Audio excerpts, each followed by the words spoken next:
আসসালামু আলাইকুম প্রিয় শিক্ষার্থী। নতুন কারিকুলাম, নতুন বই। বছরের শুরু থেকেই আমি ভিডিও না বানানোর জন্য তোমাদের কাছে দুঃখ প্রকাশ করছি। বিভিন্ন ব্যস্ততার কারণে ভিডিও নিয়ে আসতে পারিনি। প্রিয় শিক্ষার্থীবৃন্দু, আশা করি ব্যস্ততার মধ্য দিয়েও আগামী দিনে মাঝে মাঝে ভিডিও দেব ইনশাল্লাহ। তো প্রিয় শিক্ষার্থীবৃন্দু, আজকের আলোচ্য বিষয় হলো ডিজিটাল প্রযুক্তি অষ্টম শ্রেণী। এটি পরীক্ষামূলক সংস্করণ। প্রিয় শিক্ষার্থীবৃন্দু, আমরা বইয়ের প্রথম অভিজ্ঞতা নিয়ে আজকে আলোচনা করব। চলো দেখি আমাদের প্রথম অভিজ্ঞতা কি আছে।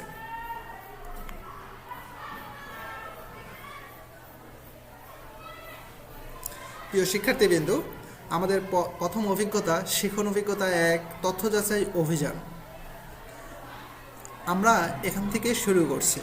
তথ্য যাচাই অভিযান প্রতিদিন ছোট বড় যে কোনো সিদ্ধান্ত নেওয়ার ক্ষেত্রে বা যে কোনো সমস্যা সমাধানের জন্য তথ্যের প্রয়োজন হয়। তো প্রিয় শিক্ষার্থীবৃন্দু, আমরা ক্লাস 7-এ পড়ে এসেছি তথ্য বিভিন্ন ধরন নিয়ে। তথ্য নিয়ে অনেক কিছু ছিল, সেগুলো আমরা ক্লাস 7-এ ইতিমধ্যে পড়ে এসেছি। তবে এই তথ্য নেওয়ার প্রক্রিয়া কখনো কখনো আমাদের কাছে ভুল তথ্য চলে আসে। অর্থাৎ এই যে আমরা বিভিন্ন মাধ্যম থেকে তথ্য নেই, তথ্যের মাধ্যম কত প্রকার, এগুলো কী অনেক বিস্তারিত কিন্তু আমরা ক্লাস 7-এ পড়ে এসেছি। যার ফলে অনেক সময় আমরা ভুল সিদ্ধান্ত নিয়ে ফেলি। অর্থাৎ তথ্য যদি আমাদের কাছে ভুল চলে আসে, তাহলে সিদ্ধান্ত তো অবশ্যই আমাদের ভুলই হয়ে যাবে, তাই না? তো অবশ্যই আমরা তথ্যকে সুন্দরভাবে বিভিন্ন মাধ্যমে যাচাই করে নেব। এখন আমরা সঠিক তথ্য যাচাই করে কিভাবে সঠিক সিদ্ধান্ত নিতে পারি তার প্রক্রিয়া জানব। প্রিয় শিক্ষার্থীবৃন্দু, যে কোনো তথ্য বিশ্বাস করার আগে আমরা যাচাই করে নেব। সেই সাথে আমাদের পরিবার বা আশেপাশের মানুষ যেসব তথ্যের যথাযথতা নিয়ে বিভ্রান্তিতে আছে, তাদেরকেও সঠিক তথ্য দিয়ে সহায়তা করব। এটি হবে আমাদের তথ্য যাচাই অভিযান। প্রিয় শিক্ষার্থীবৃন্দ, আমাদের এই নতুন কারিকুলাম কিন্তু এমনভাবেই সাজানো যে এখান থেকে শুধু তুমি একাই উপকৃত হবে না, বরং তোমার আশেপাশের মানুষ, তোমার পরিবার, তোমার আত্মীয় স্বজন সবাই যেন তোমার মাধ্যমে সহযোগিতা পায়। অর্থাৎ এই কারিকুলামটাই কিন্তু প্রতিযোগিতা নয়, সহযোগিতার মাধ্যমেই কিন্তু এই কারিকুলামকে আমরা এগিয়ে নিয়ে যাব। সেশন 1 কি আছে? ভুল তথ্যের রকম ফের।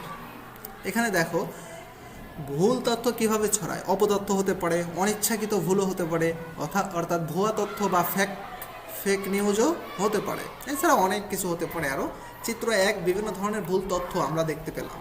অপতথ্য, অনিচ্ছাকৃত ভুল, ভুয়া তথ্য বা ফেক নিউজ। আমরা যেহেতু তথ্য যাচাই করে সঠিক তথ্য খুঁজে বের করব, তাই কি প্রক্রিয়া ভুল তথ্য আসতে পারে সেটি বুঝে নেব। ইতিপূর্বে আমরা কোনো তথ্য সঠিক কিনা তা যাচাইয়ের কিছু সাধারণ নিয়ম জেনে তথ্য যাচাই করেছিলাম। অর্থাৎ আমরা ক্লাস 7-এ কিছু মাধ্যম জেনে আমরা সেগুলোর মাধ্যমে তথ্য যাচাই করেছিলাম। 7-এ কী ছিল? বড় ভাই ছিল, শিক্ষক ছিল, পরিবার ছিল, ইন্টারনেট ছিল। এগুলোর মাধ্যমে কিন্তু আমরা তথ্য যাচাই কীভাবে করতে হয় অনেকগুলো মাধ্যম আমরা ইতিপূর্বে শিখে এসেছি। এখন আমরা প্রযুক্তি ব্যবহার করে তথ্যের যথাযথতা যাচাই করব। দেখো এখানে কয়েকটা পরিস্থিতি দেওয়া আছে, অর্থাৎ কেস দেওয়া আছে তোমাদের সামনে। কিছু অপশন তোমাদের সামনে এখন উপস্থাপন করব। পরিস্থিতি 1-এ দেখো কি আছে। একটি সংবাদ প্রতিবেদনের শিরোনামে সংবাদ ছাপানো হয়েছে, একটি প্রতিষ্ঠানের সভাপতি নির্বাচিত হয়েছে ক নামক একজন ব্যক্তি। মানে যেরকম আমরা অঙ্ক করার সময় ধরি না, তো এখানে ধরে নাও ক, অর্থাৎ একটা নামকে এখানে মেনশন করা হয়েছে, ক নামক একজন ব্যক্তি। সেই সংবাদের নিচে একজনের ছবি ছাপানো হয়েছে, যেটি ক নামক ব্যক্তির ছবি না। অর্থাৎ যার ছবি ছাপানোর কথা ছিল, ছবিটা আসলে মিস্টেক হয়ে গেছে। এটি একটি ভুল তথ্য, কিন্তু সংবাদ কর্তৃপক্ষ ইচ্ছে করে এই ভুলটি করেননি। এটিকে অনিচ্ছাকৃত ভুল তথ্য বা মিস ইনফরমেশন বলা হয়। অর্থাৎ মনে করো ক নামক ব্যক্তির ছবি ছাপানোর কথা ছিল, কিন্তু যে ছবিটি ছাপিয়েছে সে হয়তো বা ভাবছে এটি ক নামকেরই ছবি, কিন্তু এটি আসলে ক নামক না, ধরো খ নামক ব্যক্তির ছবি তারা ছাপিয়ে ফেলেছে। এটাকে কি বলা হয়? অনিচ্ছাকৃত ভুল তথ্য বা মিস ইনফরমেশন। আচ্ছা, পরিস্থিতি 2-এ কি আছে? একটি ভিডিও প্রতিবেদনে দেখা যাচ্ছে একটি রেস্টুরেন্টের নিরাপদ খাদ্য অভিযান পরিচালিত হচ্ছে। ওই যে আমরা রোজার মধ্যে বা রোজা ছাড়া অনেক সময় দেখি না, বিভিন্ন ম্যাজিস্ট্রেট কর্তৃক নিরাপদ খাদ্য অভিযান তারা পরিচালনা করে থাকে। তো ধরো ওই রকমই একটা আর কি। প্রতিবেদনে যিনি বর্ণনা করেছেন তিনি বলছেন এই রেস্টুরেন্টের নাম, অর্থাৎ এই সংবাদটি যে প্রচার বা পরিচালনা করতেছিলেন তিনি বলতেছেন ওই রেস্টুরেন্টের নাম হলো গ। এখানে মেয়াদ উত্তীর্ণ মশলা দিয়ে খাবার বানানো হয়। প্রকৃতপক্ষে যে রেস্টুরেন্টে ভেজাল খাবার তৈরি করছে সে রেস্টুরেন্টের নাম হলো ঘ। শুনতে কিন্তু প্রায় কাছাকাছি, গ ঘ। আচ্ছা, যেরকম মনে করো আমাদের নাটোরে আছে প্রচুর হোটেল, পল্টুর হোটেল, শুনতে কিন্তু কাছাকাছি, হোটেলও পাশাপাশি, ভুল হতেই পারে বা ইচ্ছাকৃত বা অনিচ্ছাকৃত। আচ্ছা, যাই হোক, গ রেস্টুরেন্টের ক্ষতি করার জন্য একজন ব্যক্তি বা প্রতিষ্ঠান ঘ রেস্টুরেন্টের উপর তৈরি ওই ভিডিও প্রতিবেদনটি ডাউনলোড করে শব্দ ভয়েস ওভার পরিবর্তন করে গ রেস্টুরেন্টের নাম ব্যবহার করে ইন্টারনেটে আপলোড দিয়েছে। এ ধরনের ইচ্ছাকৃত প্রচারিত ভুল সংবাদকে ভুল তথ্য বা ফেক নিউজ বা ডিসইনফরমেশন বলা হয়। আচ্ছা, এখানে কিন্তু ইচ্ছাকৃত ভুল না। পরিস্থিতি 3, অনেক সময় কোনো সঠিক সংবাদ ভুল বোঝাবুঝি তৈরি করতে পারে। ক নামক একটি বেসরকারি প্রতিষ্ঠানের চেয়ারম্যানকে তার ভালো কাজের জন্য পুরস্কৃত করা হলো। এই সময় পরিকল্পিত অপরাধের তদন্ত চলছে খ প্রতিষ্ঠানের। ক প্রতিষ্ঠানের চেয়ারম্যানকে কী দিচ্ছে? পুরস্কার প্রদান করা হচ্ছে তার ভালো কাজের জন্য, কিন্তু পরিকল্পিত অপরাধের তদন্ত চলছে ক প্রতিষ্ঠানের চেয়ারম্যানের বিরুদ্ধে। শিরোনামে পূর্বের একটি খবর ব্যাপকভাবে প্রচার করা শুরু করলো।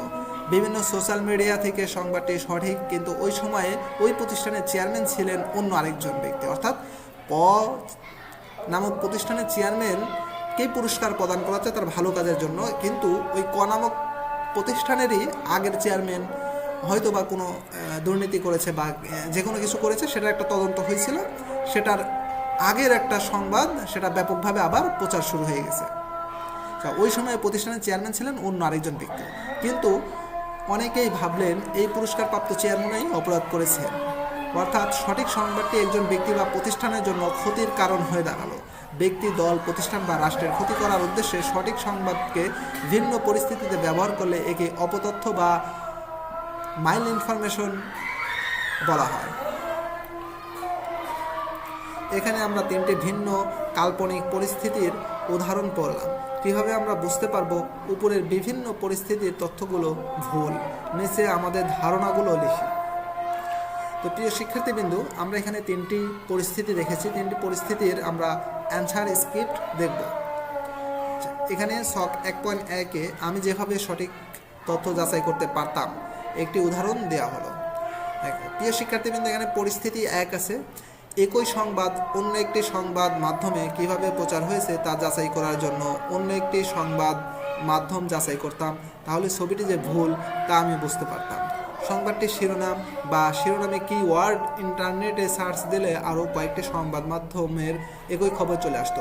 প্রিয় শিক্ষার্থীবৃন্দু, দেখো এখানে প্রথম স্ক্রিপ্টের অ্যান্সার বইয়ের মধ্যে দিয়ে দিয়েছে যে আমরা বিভিন্ন, অর্থাৎ এই যে ভুল তথ্য, অর্থাৎ ছবিটাই শুধু ভুল হয়েছে, অর্থাৎ মিস ইনফরমেশন যাকে বলা হয়, যে ক নামক ব্যক্তির ছবি দেওয়ার কথা ছিল কিন্তু সেখানে চলে গেছে কি খ নামক ব্যক্তির ছবি। তো আমরা কি করতাম, ওই একই কিওয়ার্ড দিয়ে আমরা যদি ইন্টারনেটে সার্চ করতাম, গুগলে সার্চ করতাম, তাহলে কিন্তু আমরা সঠিক তথ্যটি পেয়ে যেতাম। আচ্ছা, পরিস্থিতি 2 এখানে নাই, 3 দেওয়া নাই, আমরা একটু দেখবো এখানে, ঠিক আছে?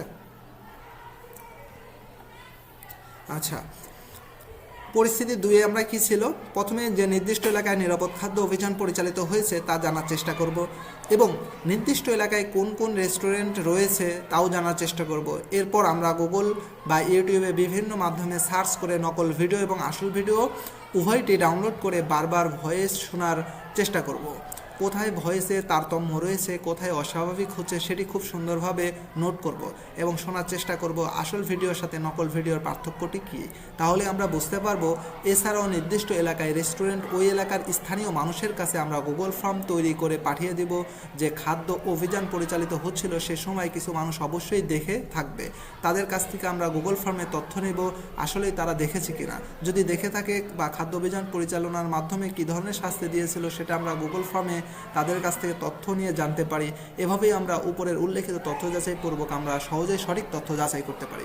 তো প্রিয় শিক্ষার্থীবৃন্দ, দেখো আমরা সেই এলাকায় গুগল ফর্ম তৈরি করে তাদের এই এলাকার স্থানীয় মানুষের কাছে পাঠিয়ে তাদের কাছ থেকে তথ্য নিয়ে জানতে পারি, অথবা আসল ভিডিও এবং নকল ভিডিও উভয়টি ডাউনলোড করে বারবার শোনার মাধ্যমে আমরা ধরতে পারবো আসলেই কোন ভিডিওটি সত্য এবং কোনটি মিথ্যা। প্রিয় শিক্ষার্থীবৃন্দ, আমরা তথ্য যাচাই করতে পারি। এরপরে দেখো পরিস্থিতি তিন এখানে 3 হবে 2 জায়গায়। পরিস্থিতি 3, প্রথমে আমরা ক নামক প্রতিষ্ঠানের সাথে যোগাযোগ করব। তাদের প্রতিষ্ঠানের শুরু থেকে এখন পর্যন্ত চেয়ারম্যানগণের নাম জানার চেষ্টা করব এবং ইতিপূর্বে উক্ত প্রতিষ্ঠানে কোন কোনো চেয়ারম্যান, এখানে অনেক বানান ভুল থাকতে পারে, কারণ ভয়েস টাইপিংয়ের মাধ্যমে তো সাথে যুক্ত ছিল কিনা, দুর্নীতির সাথে যুক্ত ছিল কিনা তা জানার চেষ্টা করব। যদি যুক্ত হয়ে থাকে তাহলে তার বিরুদ্ধে কোনো সংবাদ প্রতিবেদন তৈরি হয়েছিল কিনা তাও জানার চেষ্টা করব এবং সেই সাথে সেটা কত তারিখে হয়েছে সেটাও জানার চেষ্টা করব। তাহলে আমরা বুঝতে পারবো আসলেই বর্তমান চেয়ারম্যান অর্থাৎ পুরস্কারপ্রাপ্ত চেয়ারম্যান সেই অপরাধের সাথে যুক্ত কিনা আমরা ভালোভাবে বুঝতে পারবো।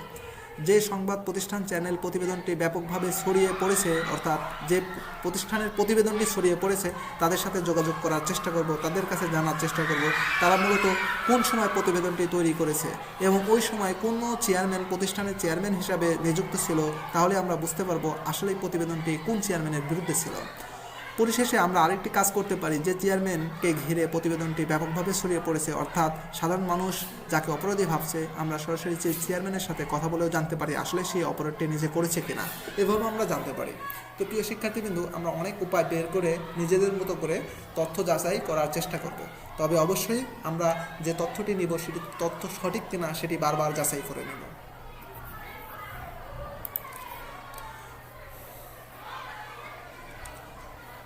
আমরা আমাদের এই অ্যান্সার স্ক্রিপ্টটি কাঠ পেন্সিল দিয়ে তোমরা এই জায়গায় লিখে ফেলবা। তোমরা আসলে কীভাবে এই তথ্যগুলো যাচাই করতে পারতা বা কীভাবে তুমি বুঝতে পারতা, তোমার মতো করে সুন্দরভাবে তোমাদের বইয়ের মধ্যেই লিখে ফেলবা অথবা খাতায় নোট করে ফেলবা। তো যাচাই করার লক্ষ্যে তথ্য সংগ্রহ। কিছু তথ্য যাচাই করার মাধ্যমে তথ্য যাচাইয়ের প্রক্রিয়া জানব, কিন্তু তার জন্য আমাদের প্রথমে ঠিক করতে হবে আমরা কি তথ্য যাচাই করব। আমাদের পরিচিত জনের কাছ থেকে জানতে চাইব কোন কোন তথ্য যাচাই করা প্রয়োজন। এর জন্য আমরা গুগল ফর্ম ব্যবহার করব। অর্থাৎ আমরা বর্তমানে 2024 সালে এখন মার্চ মাস চলতেছে, এখন কোনো অপতথ্য সোশ্যাল মিডিয়ায় ছড়িয়ে পড়ছে কিনা, এই জাতীয় কী তথ্য আমাদের জানা প্রয়োজন বা কোন কোন সংবাদপত্র নিয়ে আমাদের কাজ করা দরকার, আমাদের পরিজনদের কাছ থেকে আমরা জেনে নিয়ে তাদের কাছে গুগল ফর্ম তৈরি করে তাদের কাছে পাঠিয়ে দিতে পারি এবং তারা তথ্য দিলে সেই অনুযায়ী আমরা কাজ করতে পারি। এভাবে একটা গুগল ফর্ম তৈরি করে তোমরা তোমাদের আপনজনের কাছে পাঠাতে পারো। গুগল ফর্ম তৈরির জন্য আমাদেরকে জিমেল অ্যাকাউন্ট লগ ইন করে গুগল ড্রাইভে যেতে হবে। নিচের ধাপগুলো অনুসরণ করে চলো আমরা কাজটি করি। তো প্রিয় শিক্ষার্থীবৃন্দ, আমরা এখানে দেখতে পাচ্ছি যে জিমেল ব্যবহার করে ড্রাইভে ঢুকে প্রথমে আমরা নিউতে যাব, এরপরে মাই ড্রাইভ, এরপরে দেখো এখান থেকে আমরা গুগল ফর্মে যাব। এই যে এখানে গুগল ফর্ম থেকে এখানে দেখো চিত্রগুলো দেওয়া আছে। এরপরে আমরা দেখো এই যে গুগল ফর্মে গেলে এই ধরনের একটা ইন্টারফেস আসবে। এখান থেকে আমরা হেডলাইন এখানে দেব, কোনো তথ্য নিয়ে বিভ্রান্তি হলে আমাদের জানান, বা এখানে তোমার যা হেডলাইনে যা মনে হবে এখানে তোমরা লিখতে পারো। এরপরে তোমরা সুন্দর করে যে গুগল ফর্মের একটা নাম দিবা। এরপরে দেখো সবুজ তীর চিহ্ন জায়গা আমাদের প্রথম প্রশ্নটি লিখবো, অর্থাৎ এই যে এখানে তোমরা সুন্দর করে তোমাদের প্রশ্নটা লিখবা। এরপরে সেটা ধরন কি হবে সেটা সুন্দর করে দিতে পারো, যে মাল্টিপল চয়েস হতে পারে, এরপরে চেকবক্স হতে পারে, ড্রপ ডাউন হতে পারে, কিন্তু আমাদের সাধারণত মাল্টিপল চয়েসই সাধারণত হবে। আমরা এই যে অ্যাড আদার্স দিয়ে তোমরা আরও অনেকগুলো প্রশ্ন দিতে পারো। প্রিয় শিক্ষার্থীবৃন্দু, এই যে সুন্দর করে তোমরা এই যে অ্যাড আদার্স দিয়ে এখানে অনেকগুলো অপশন দিয়ে রাখছো, তোমরা আরও কিছু অ্যাড করতে পারো। আচ্ছা দেখো, উপরে যে প্রশ্নগুলো দেওয়া আছে সেগুলো আমাদের কাজের সুবিধার্থে দেওয়া হয়েছে। আমরা প্রশ্নগুলো নিজের মতো করেও লিখতে পারি। গুগল ফর্ম তৈরি হয়ে গেলে আমরা ফর্মের লিঙ্কটি এই ফর্মের ডান কোণায় থাকা সেন্ড বাটনে ক্লিক করে আমাদের পরিচিত জনদের ইমেল ঠিকানায় পাঠাবো এবং নির্দিষ্ট সময়ের মধ্যে উপযুক্ত তথ্যসহ সাবমিট করতে বলবো। সেক্ষেত্রে 1 থেকে 2 সপ্তাহ সময় দেওয়া যেতে পারে। তো প্রিয় শিক্ষার্থীবৃন্দু, আমি আগামী ক্লাসে শুধুমাত্র এই প্রথম সেশনের যে একটা ব্যবহারিক ক্লাস আছে, অর্থাৎ গুগল ফর্ম তৈরি করা এবং কীভাবে তোমাদের কাছে তথ্য নিতে পারি, এটি আগামী ক্লাসে ইনশাআল্লাহ সুন্দর করে একটা গুগল ফর্ম তৈরি করে তোমাদের কাছে সেটির লিঙ্ক আপও দিয়ে দিব এবং তোমরা তথ্যগুলো আমাকে পাঠাবা। তো প্রিয় শিক্ষার্থীবৃন্দু, আজকে এখানেই শেষ করছি। আগামী ক্লাসে দেখা হবে গুগল ফর্ম তৈরির মাধ্যমে। তো প্রিয় শিক্ষার্থীবৃন্দু, এখনও তোমরা যারা চ্যানেলটি সাবস্ক্রাইব করোনি অবশ্যই সাবস্ক্রাইব করে নেবা, আগামী ভিডিও যেন সবার আগে তোমার কাছে চলে যায়। প্রিয় শিক্ষার্থীবৃন্দু, আজকে এখানেই সমাপ্ত করছি। আসসালামু আলাইকুম ওয়া রাহমাতুল্লাহি ওয়া বারাকাতুহু।